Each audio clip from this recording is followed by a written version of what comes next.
So in this TradingView tutorial video, I am going to be showing you guys how to add an index to your watch list here on the TradingView application. So the first thing you have to do is open up TradingView. Once that is done, if I were to go to the bottom left here and press on watch list, as you can tell, I have nothing added to my watch list. I don't have indexes, stocks, futures, etc.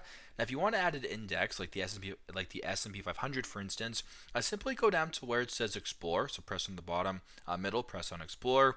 Where it says Explore Markets at the top here, there's the S&P 500. You have the Nasdaq 100, the Dow 30, a whole bunch of different indexes right here. So, for example, if you wanted to add the S&P 500 right here, press on the S&P 500 right here. Go to the top right, press on the plus icon.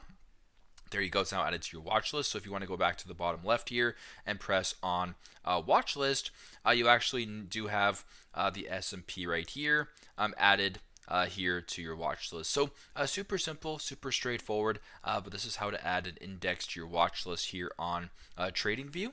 Thanks again for watching, and I hope this video helps.